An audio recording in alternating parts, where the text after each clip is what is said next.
Thank you for listening to the Business Sphere. Joining me today is time management and productivity coach, Alexis Haselberger. She helps people do more and stress less through coaching, workshops, and online courses. She has taught thousands of individuals, including working with Google, Lyft, Upwork, and more. Thanks for being on the show today, Alexis. Thanks, John, for having me. I'm really happy to be here. So you do have such a great roster of different types of profiles and clients, but for all the listeners that don't know who you are, if you don't mind sharing with them what's your expertise and how you became who you are today. Yeah, of course. So as you said, I'm a time management and productivity coach. And I take that to mean that I help people be a lot more intentional with their time so that they can do more of the stuff that they want and less of the stuff that they don't want to do. And so that can mean a variety of things to a lot of different people. But in terms of how I got to where I'm doing this today, I spent the first maybe 15 years of my career in early stage startups, where there was always way more to do than people to do it. People were burning out left and right, working crazy hours, like trying to, turn dreams into a reality, right?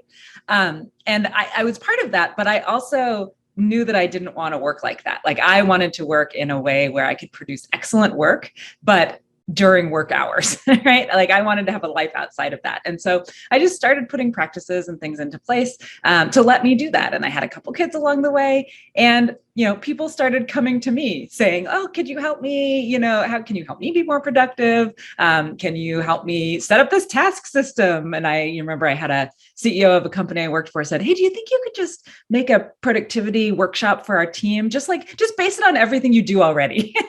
And I think that just sparked in my head, oh, this is a skill set that I have and a lot of people struggle with. And so this is something that I could bring into the world to help other people have more ease in their lives so that they feel better about the time that they have. Amazing. Just for context, for all the listeners, I know you're joining me from the West Coast. So is it Silicon Valley that you're nearby?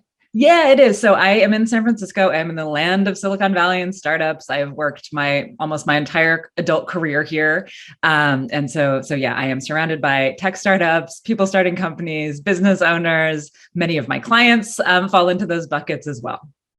And when you're in this entire ecosystem of people that want things done faster than ever, they don't mind throwing money at it, wanting faster results and quicker, speed. People are always rushing to get things done faster, and they forget what's important, right? Mm-hmm. And yeah. I realize that, as I become more wise in my business, in my life, I'm slowing down more than ever. Mm-hmm. And I'm really reflecting on what's important for me at this stage of my life.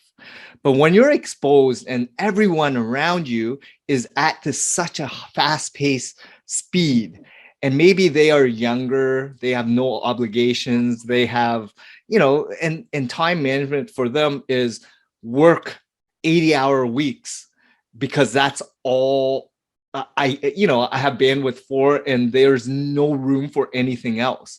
How do they find balance? I'm just curious because I worked for one startup in Toronto as my first kind of job.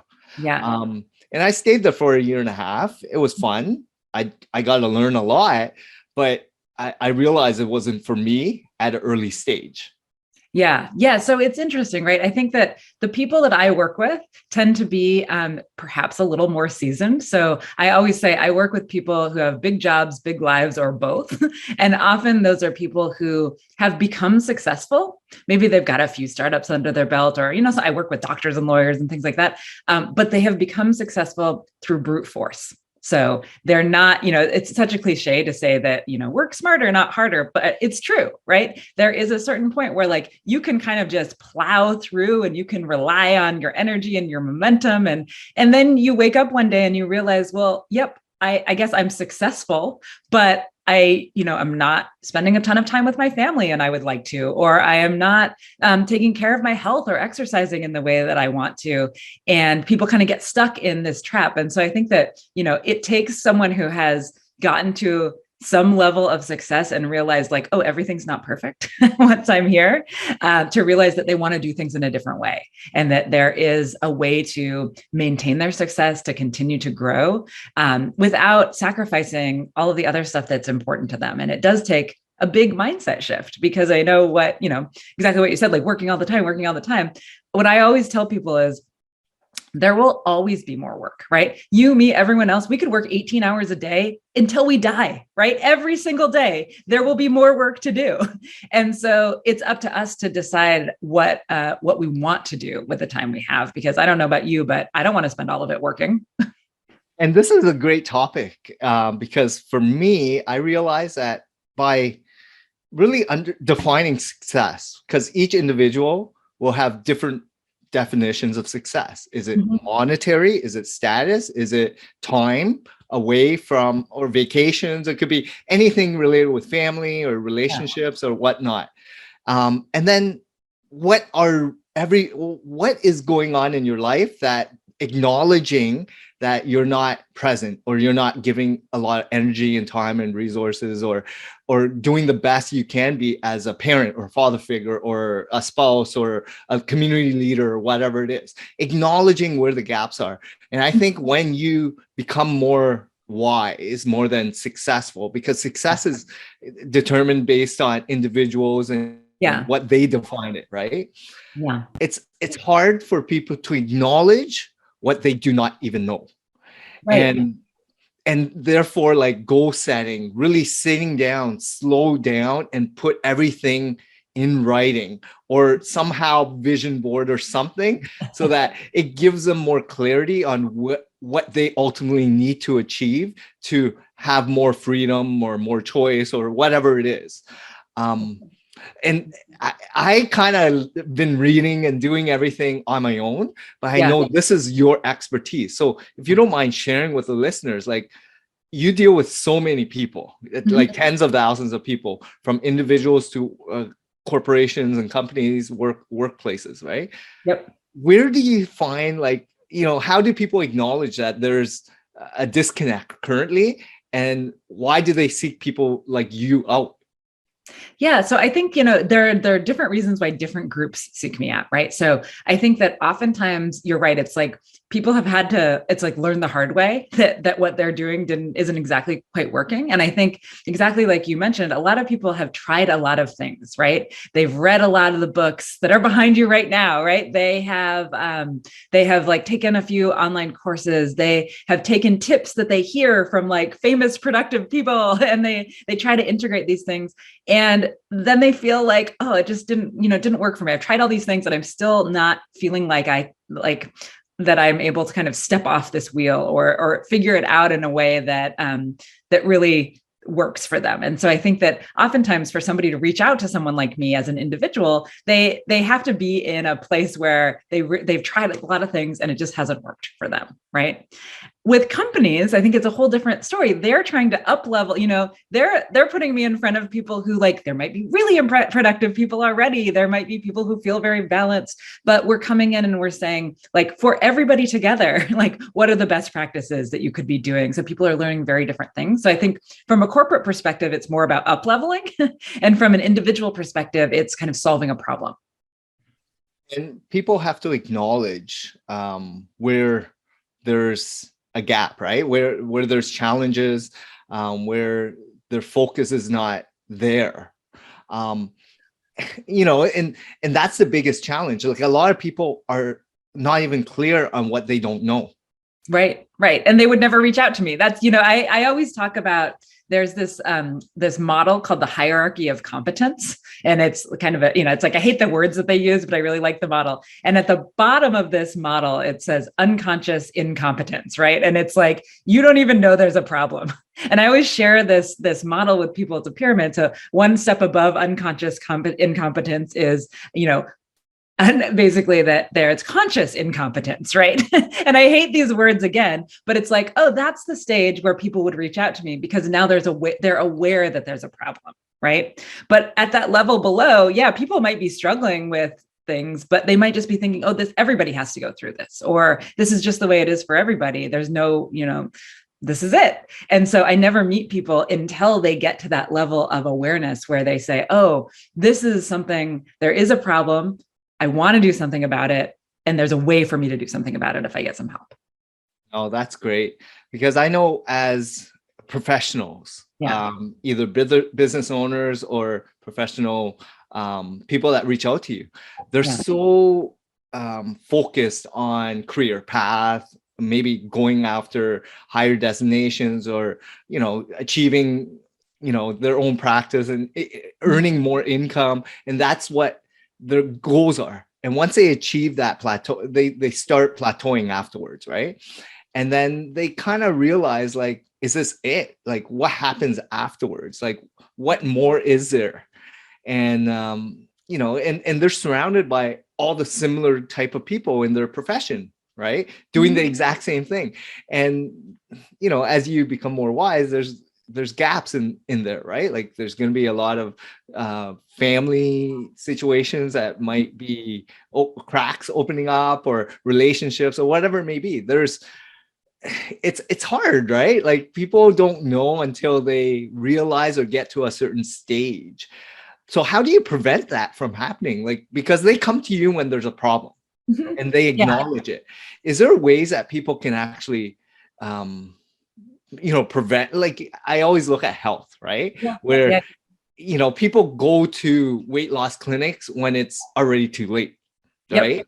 Why not do all the things that everyone says you should be doing, eating right, exercising, meditate, stretch, and all that other stuff? Like, is there things that you would recommend for people? Yeah, I mean, definitely. I think that, whenever I give a workshop, one of the things that people always say is, why don't they teach this stuff in college? Right. And so I think that there is there is this set of skills that you're just expected to learn in the work world. And it's kind of sink or swim, right? And some people, they do it naturally, and then they don't ever develop these kind of, issues. But that's a very tiny percentage of people, right? And then I think that for others, it becomes something where it is more intentional. So again, it's like, if they don't know, they don't know, then it might be hard to like put practices into place. But I think that one thing we could do as a society is start talking about this stuff at earlier stages, like in high school, in college, be thinking about, how do you maintain boundaries around your time? Like, how do you say no without feeling like a jerk? Because I think a lot of times people that I work with have become overcommitted because they say yes immediately to things, right? They feel bad about, we've been socialized as a culture to feel bad about saying no, right? Like, we want to be nice, we want to be helpful. We think we have to, we think it's the expectation. And so I think that I don't know what the answer is to, like, how do we prevent this? But I think that it probably is more like cultural and institutional than we would want it to be. I think it's a lot harder to say, how do we build, how do you make parents like instill this in their kids, right? It's a big problem. It's a hard problem, I think. Yeah, I totally agree. So let's get into like time management and productivity, right? So I know in businesses, there's a lot of people that spend too much time doing things that are probably not valuable in the way that they think and perceive. Like, how do you help solve some of these problems? Like, what are some of the major issues in businesses that you find like time management not being as productive? Yeah. So I think that one of the biggest things is that people just are stuck in kind of reactive mode all the time, and they're not planning or thinking about what they actually need to be doing. And because, it's not their fault, right? It's just like, there's a lot of things that happen. I call it letting the day happen to you, right? Where it's like, you sit down with your computer, you open up email, and like the next thing you know, it's 5 p.m. and you haven't crossed anything off your to-do list. You've just been kind of like doing things as Slack messages came to you and as emails came to you. And I think that so that's a big issue. Most people I work with say, like, I don't have any time for strategic things. I only just like react to fires as they come. I think that just messaging and emails in general is it sounds so simple, but it is a huge problem for people because we need more structure around how we handle this stuff. If you kind of have notifications on for your emails, and every single time you get a ping, you go check your email, well, that just destroys your entire day, right? There's, if you take that study, it was done out of UC Irvine that says that every time we get distracted or interrupted, it takes us on average 23 minutes to return to what we were doing. And you imagine that people are getting hundreds of pings a day, right? It's very Sisyphusian. And so I think that that's a huge issue. And then another huge, huge issue in most companies is meetings. Just too many meetings for everything, meetings that where people are, they invite 40 people to the meeting and most of them are just like sitting there listening, like half multitasking, meaning they're not giving their attention to anything. So yes, I could go on and on, but I think those are the big things that I see happening across the board. It's great that you're mentioning this, because in today's tech savvy world with Slack, social media, instant messaging, faster real-time information gathering, communication, I look at like 10 or 20 years ago when the internet was not as prevalent, right? There was no high-speed internet. No one had a smartphone. Social media didn't exist. Email was in its infancy. People used to pick up the phone. People used to go into the office and talk amongst each other. Right. And everyone was huddling and there was no distractions. Everyone communicating like they were present. Yeah. And now with the world that we're living in, there's so much noise.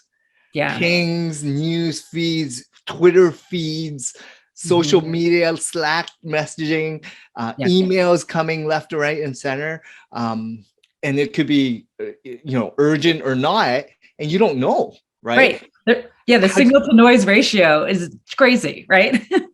And you can't even acknowledge which ones are urgent or just a social message or a friend pinging you or going for coffee or whatever. Yeah. And that's where, for myself, I look back because I've been with my agency for 9 years now. Yeah. And prior to that, I used to work in corporate and technology wasn't as prevalent, right? Where I still loved meeting people in person. I know it's kind of old school, but I actually didn't have a phone. I was listening intently. I jotted notes down on a notepad. Yep. And people actually wanted to share and embrace that experience. Versus today, and I know you're in the startup community where everything is smartphone, real time, immediate, right?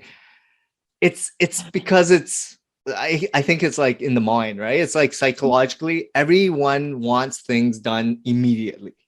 And it's wired, I think, because of with the society, it's expected.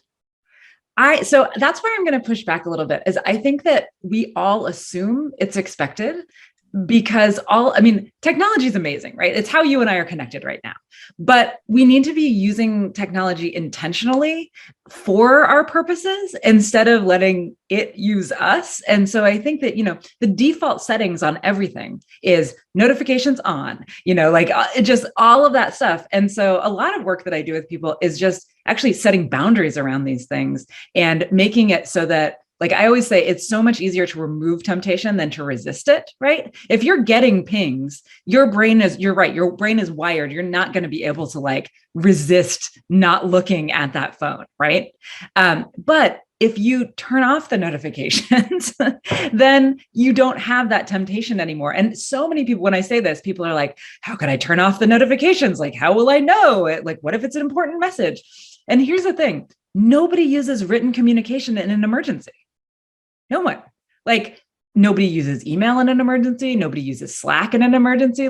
If there's a true emergency and somebody actually does need you right now, they will hunt you down and call you. They will use those old school methods. And so I think it's often about just us reasserting some control over these things, because we can train people how to treat us. And so you don't want to go rogue, right? But I often tell people, just baby steps. With Slack, put your away message on and just say, I'm heads down on a project. If you need me urgently, call me on the phone, right? That is because people are so reluctant to pick up a phone, they're going to think twice before they do that, right? And they probably don't actually need you at that minute. I think that because technology can be immediate, we have this false assumption that it does have to be. And I just don't think that that's true. Like most of my, I would say I've never had a client who turns off their notifications and then turns them back on. No, this is great because I would say 5 years ago, Yeah. I removed a lot of my social media personally because I wanted to be in control with my time. Yeah. I wanted to be present with the people that meant the most to me. The to-do list was really focused on my activities. And throughout the day, I would allot time to check email, allot time to communicate with certain people and have check-ins with projects. And I would be in control versus anyone dictating how I should be living and communicating with them. So understanding and acknowledging what's important in your life. But it's easier said than done because it's the mindset, right? Of where do you want to be and who do you want to dictate your life, right? And once you realize that, it's okay, because if someone's emailing you or messaging you, it's just a question or it's not the end of the world, right? It's, if they do need you, like you mentioned, they're gonna knock on my door or they're gonna call me or something. That just like my mom, she's old school. She's gonna pick up the phone and call me, right? Because that's my mom. Yeah. I mean, I think you're totally right. And I do the same thing. I don't check my email constantly. I process email twice a day. I'm at inbox 0 100% of the time. I never miss emails. But it's because I don't check constantly, right? Because you have to have kind of a process for these things and to be in control, just like you said. I think the one thing that I always think, I try to give people this little mindset shift of email, Slack messages, all of that. It's other people's priorities, right? It's not, and sometimes they align with your priorities, right? But not always. And then the other thing that I often just try to remind people is, like, when you send an email to someone, right? Are you expecting that they drop everything that they're doing, read your email right away the second that you sent it? Real question, right? Are you expecting that? No. No one is actually expecting that from other people, right? It's that we send, like, I send you an email and I'm sending it at a convenient time for me because this is in my head and I'm sending it out. I'm not expecting you to drop everything and answer it right away. I send a Slack message. I'm not expecting you to drop everything and answer it right away. And so I think it's like these double standards that we've set for ourselves. Like, no one is expecting that of other people, yet we're all expecting it of ourselves. And over the course of, I would say, last couple of years, every time I'm out, I don't even bring my phone anymore. Oh, wow. I go for walks. Yeah. I don't bring my phone. I go to the gym, no phone. Before I go to bed, I turn off my phone. So it doesn't distract me, right? Everything is really like, I don't want other people to distract and intrude in my life, in my time, in my family time.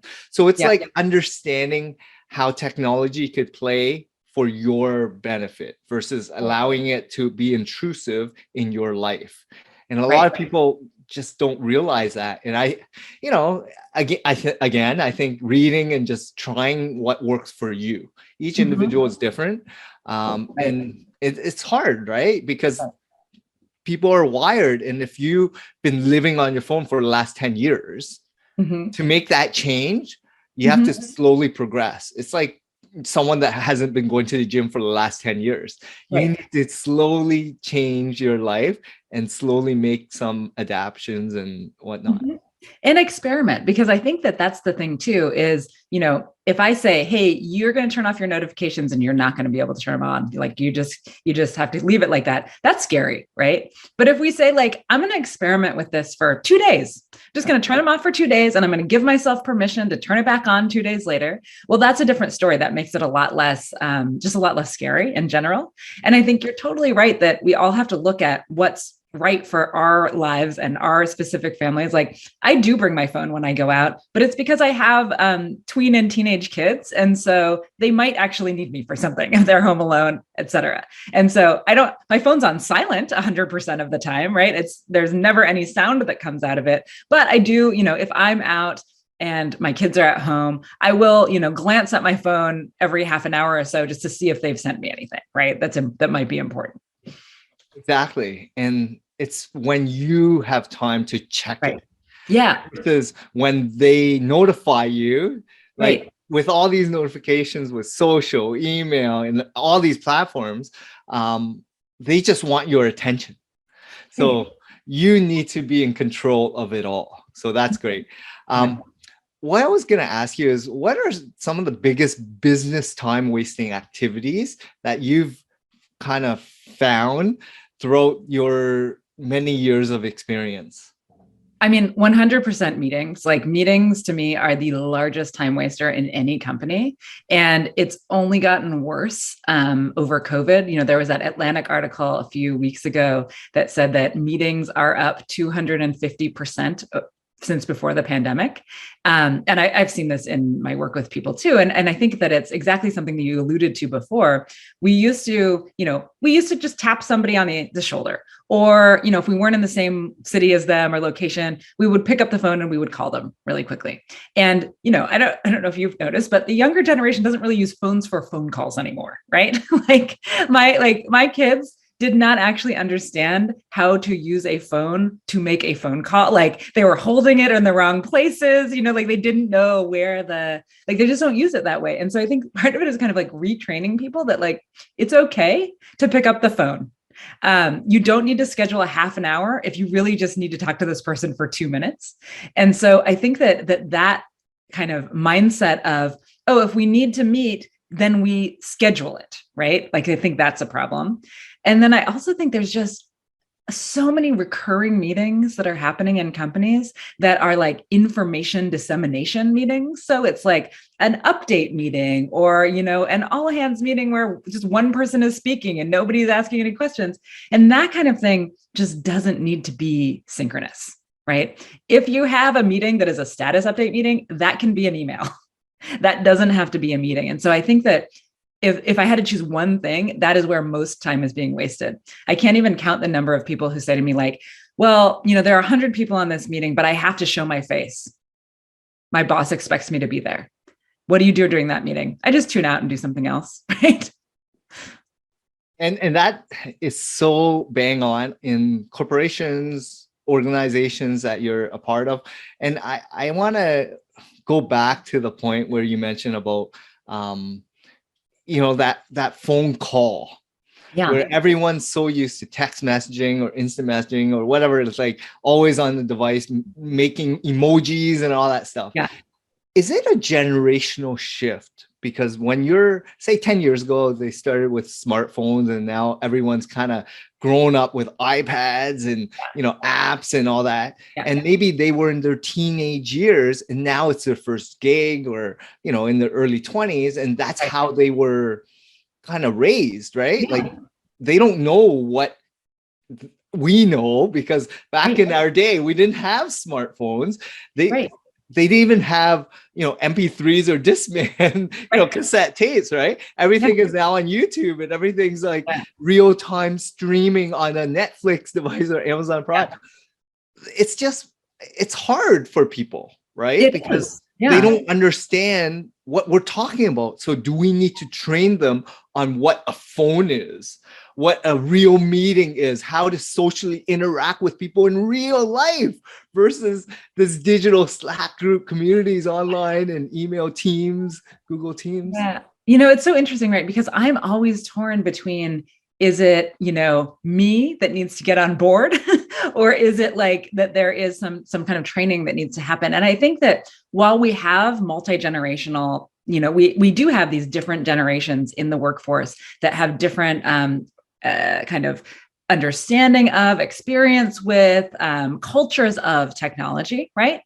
So, we've still got boomers in the workforce. We've got Gen X, we've got millennials, we've got Zoomers. Now we've got like 4 generations in the workforce with varying degrees of that. And I think it's that we we both need to learn from each other in some ways, because I think that, I'll give you a good example of this. I used to work at a company that we did HR outsourcing. So we did like payroll, benefits, and HR for startups, essentially. And I managed a group of the customer, or like the relationship managers, essentially. And they would receive, the phone would ring, they would let it ring to voicemail, and then they would email the person back, right? And I had to, I really had to work with people to be like, if they called you, if the client was calling you, that's the method of communication they're looking for, right? They want you to call them back, right? You can't just reply with an email every time. And so I think there's some, and I actually then had to try to get to the bottom and say, like, why aren't you calling back? Why are you letting it ring to voicemail and just emailing? And they, it was ultimately because they weren't comfortable talking on the phone, right? When you text, when you use written forms of communication, you can self-edit, right? You can make sure that your words are right. When you're using a phone, when you're talking to somebody live, it's more vulnerable, right? Because what if you say the wrong thing? And so I ended up having to do a bunch of role plays with people about how to have a phone call, right? How to have a phone call with a client. On the other side of things, like, there are definitely people in this world who are not quite on board with like messaging and instant messaging and things like that. They need some training in that too, because they're going to need to communicate with other people in the workforce. Oh, that makes so much sense. And this is marketing for us. Like, I own a digital marketing company, and it's all about hitting people at the right time with the right medium that they utilize, with the right messaging. And hopefully they will communicate back with you, because like you mentioned, people may like talking on the phone. They may like email. They may like fax messages. Right. They may like, social media posts, DMs. They might Slack groups, like video calls. There's so many different choices today, right? But you got to hit them with their preference, and everything else is, maybe people are introverts and not socially inclined, and they, don't like meeting people in person because they're afraid of what other people are going to say.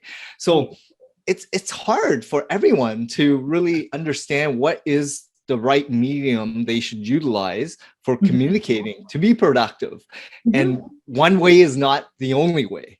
And for an organization to be productive, I believe, is to really have a well-rounded medium of communications, right? Where you have multi-medium sources, video, audio, written, and so people can disseminate it through the way they love reading content, right?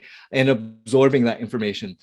So that's what we've actually done in my organization. Like 3 years ago, we syndicate through multiple channels so that people who are comfortable will absorb it through their preferred choice. Yeah. I mean, I think, exactly. Right. Like, things have, it's like, I think about people who try to like reach out to me with sales pitches. If you reach out to me over Facebook DM, or you like try to connect with me on LinkedIn and then immediately try to sell me something, I'm turned off. Like, absolutely not happening. Right. And so, but some people, it obviously works. People are using those forms of marketing. Right. But I really think that, we need to think about, in an organization, right? We don't also like this. This is something that definitely is true of marketing, or I believe you know way more about marketing than I do.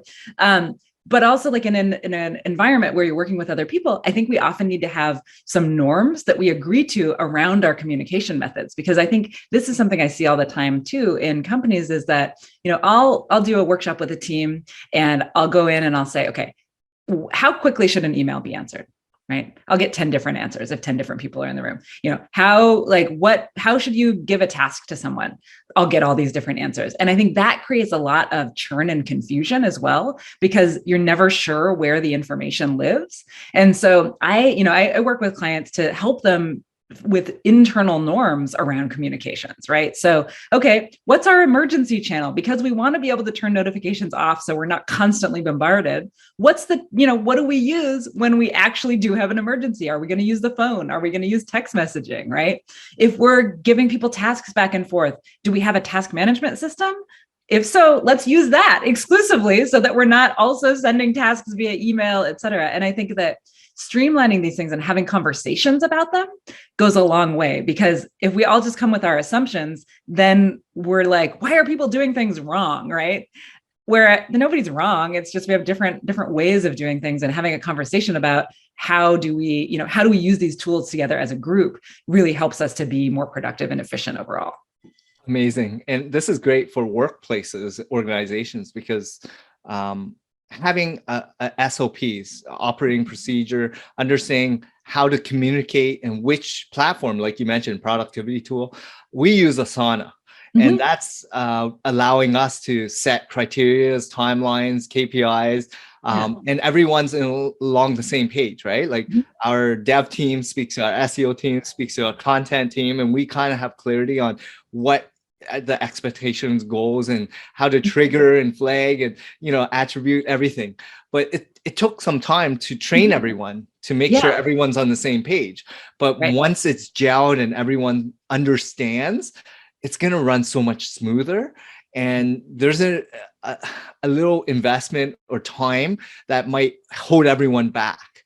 But when you do things properly, you're going to save so much time in the future, right? Yeah. I couldn't agree more. Like, I feel like you're speaking my language. I talk to people about this all the time. I talk about it as short-term pain versus long-term pain, right?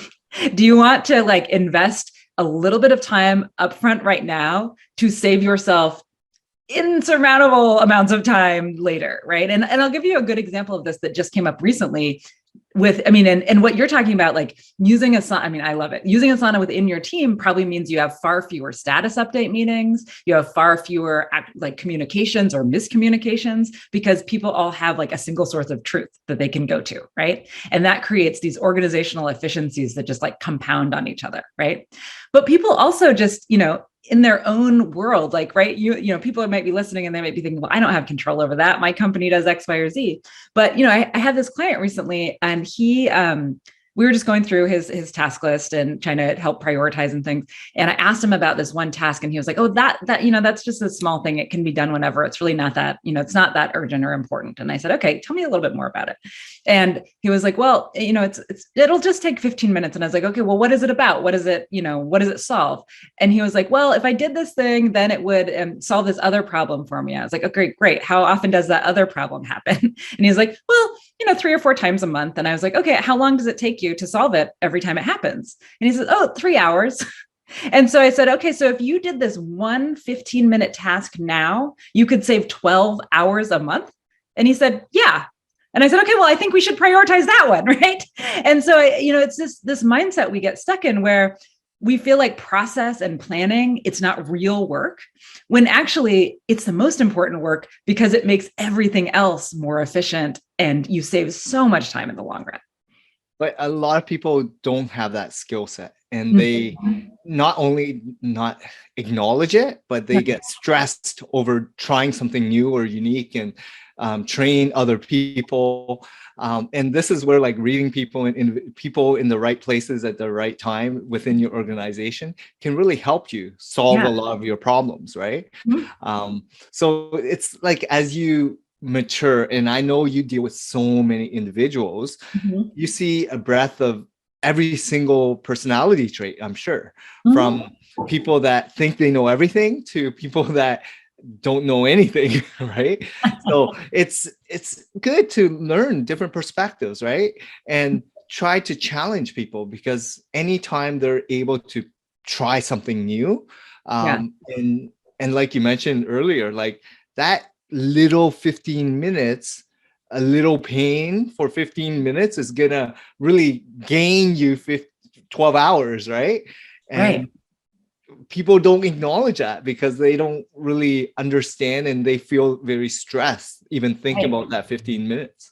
Right. Because that and it comes back to that kind of fast pace, right? It's something that I always have my clients work on and start to do is what I call end of day planning, which is just, 10 minutes towards the end of your workday to make a plan for the next day, so that you have a prioritized set of things, that it's realistic and fits within the time available. And it's really, really hard for people to justify spending that 10 minutes planning instead of answering 2 last emails. right? And it's because it's like we live for immediate gratification. And these types of things are about longer term gratification and delayed gratification. And humans aren't wired that way. Humans are wired for immediate gratification. And so it does take practice and experimentation to be able to say, okay, I'm going to try this.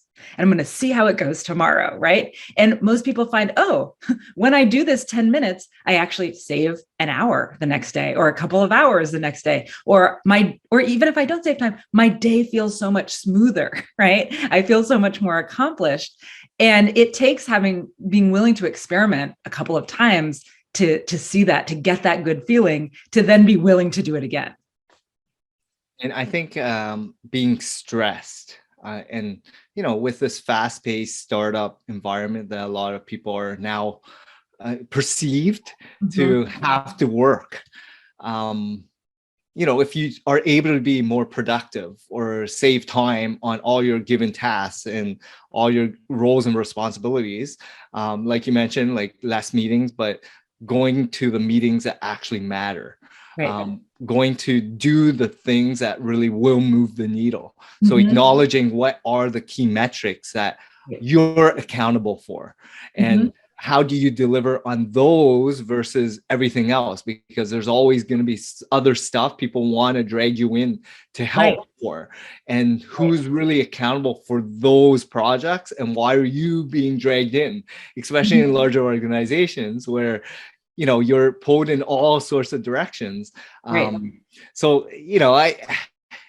I get it, but with all these people from all these different roles, it's hard, especially when you're, just starting your career, right? Like you're trying to up level and try to, impress your managers or seniors to move up that ladder. Yeah. And I think that you're right that there's this kind of it's like a lack of experience and knowledge that we can't fault people for, but that you have to be kind of willing to have some conversations about, right? Because if you're young and early in your career and you've got, you're working for a boss, you can ask that person, like, what are the things that are going to help me progress to the next level? What is that next level? Like, what are the things that are important for me to do? And so many people just don't ask those questions, right? They kind of look around, they see, or, now that we're mostly remote, they don't even have anyone to kind of look, so it's harder to learn through osmosis, right? And so I think it's becoming more and more important to have these conversations, because if you then know, okay, these are my driving things, these are my KPIs, these are my goals, then it becomes a lot easier to say, no, I can't do X, Y, or Z, because that will prevent me from doing this thing that I have committed to, right? And so, I mean, it's funny, for me, I work for myself, right? You work for yourself. It's still hard. There's so many opportunities that come up all of the time, and like you want to say yes to them. And so what I do is I actually put my quarterly goals in a quarter-long appointment in my calendar. So it appears at the top bar of my calendar. And that way, anytime something comes up, new opportunity or somebody asking me to do something, I'm kind of confronted with, does this support these goals that I have for this quarter? Like if I say yes to this new opportunity, am I going to be able to meet these goals? But without that kind of visual there on a regular basis, I think it would be really easy for me to kind of forget about those things, right?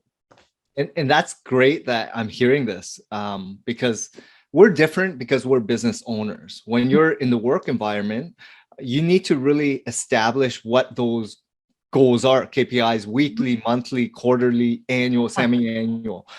I just put together a 10-year plan, right? And then we break it down into like a 5-year and quarterly or whatnot. Yeah. But because I've actually been working on this for many, many years prior, and I did this in corporate, and I learned how to do things, and I was able to get support from people in different generations, different walks of lives. And without that experience and knowledge and wisdom, it's hard, right? Like you're trying to discover everything yourself when you're early 20s and you're not certain on what you should be doing. So you're being pulled at all certain directions, and you're scrambling, you're working so hard, you're stressed, and you're frustrated because you don't even know if you're doing things the right way or not. So just going out there and asking is, hard for a lot of people, but it's so important. because at least you know that you're on the right page. Right. Right. And I mean, I think there's something to acknowledge too, which is that like, I don't know about you, but I didn't know when I don't know how old you are. When I was in my 20s, I had no idea like what I wanted out of life, right? Like I didn't. And you're probably more organized than me. I don't have a 10-year plan. Like I fly, like I do a lot of planning, but I don't plan like super far ahead in advance. Because I think one thing that I've really focused on throughout my career is to really focus on the day-to-day experience of what I'm doing. And am I enjoying what I'm doing? Does it provide me with the kind of, balance and life that I am looking for? Does it also earn me enough money that I can have the lifestyle that I want? Right. But I think that so often people, they have this goal, like they're going to be a lawyer, or I always use lawyers, right? You're going to be a lawyer. So you like go to law school, you join a firm, you like work towards partner, you're working 100-hour weeks. And then like, you tell me, do you know any lawyers who would be like, yeah, you should definitely be a lawyer, go for it, right? They're all like, no, it's a miserable gig, And so I think that, there's also this value well, how do we just make sure that every day, yeah, we want to be striving for things, but I think much more important for me is like, how do I feel every day? Like, do I feel at the end of the day good about what I did? Like, do I feel that I'm enjoying my life, that I was able to contribute in a way that uses my skills and my intellect? And that to me is more important than like reaching some monetary goal or reaching some, level of, title or things like that. And, that's what I always think about, because we don't actually know how many days we're going to have on this earth, right? And I want to enjoy them. Alexis, you hit it right there, right? Like, what does success really mean?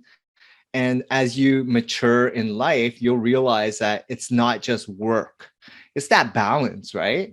Of all the major pillars. And the pillars in life could be family, it could be health, it could be travel, it could be community, just sharing and, just giving, right? It's that balance. You need to figure that out yourself. And then, like you mentioned, present, enjoying every single moment and experience so that you can form great relationships or just have fun, right? Like, people forget that everything you're doing should actually be fun. Why work in a miserable work environment with miserable people with miserable values, right? Like, it's not in alignment with your personal, values yourself. So you got to figure that out, discover yourself and slow down, because everyone's running, not knowing clarity on why they're running and what they're running towards, really. Yeah. Yeah. And I think you're totally right. And then I also just want to acknowledge too that, this might not be the demographic of your listenership, but I think that you and I are probably speaking from a position of privilege a little bit in terms of being able to make these choices, right? Because I think that there are a lot of people, many people, across the world, in this country, everywhere, both, you're in Canada, I'm in the US, we probably have tons of people who that kind of self-actualization, that's not actually possible right now, just due to financial situations or, historical wealth gaps and things like that. And so I think that yes. And also I want to acknowledge that to be able to be like, I just want to enjoy my life is also a place of privilege, right? And that totally, I can connect with that, because we're so fortunate to be doing something that we love. Yeah. And we have, maybe the necessities to do it all, technology, the bare necessities of shelter and food covered, where a lot of the people in the world are, they just want water and food, right? They don't have fixed shelter. They're displaced, right? And there's a lot of turmoil out there. And, we're fortunate to be living in North America with a lot more wealth and choice. And even here in North America, we are still privileged, right? It's like, way more still, it's like, I don't know. I live in San Francisco, and there is a lot of, there's a lot of wealth disparity, and yeah. So anyways, we don't need to go down that route, but I just did want to acknowledge, because I always feel like I want to acknowledge where I do have privilege, and that sometimes, others don't, right? Yeah, definitely. Well, this has been a great conversation, Alexis. So how can some of the listeners get a hold of you, reach out to you, check you out? If you don't mind sharing some of your, websites or social posts, etc. Yeah, great. So I am at alexishaselberger.com. Hopefully you'll put that in the show notes because no one can spell my name. People can, if they want to go there, you can download a free distraction action plan, which will help you to be able to remove some of those distractions and figure out some strategies there for your biggest distractors. You can also find me on YouTube. I have a channel, Do More Stress Less, on Facebook at Do More Stress Less, and on Instagram at do.more.stress.less. Amazing. We'll definitely share that on all the show notes. And it was such a pleasure. I'm ultra grateful for you to be on the show today. I had a lot of fun. Thank you so much, Alexis. Yeah, thank you so much for having me. It's a real pleasure.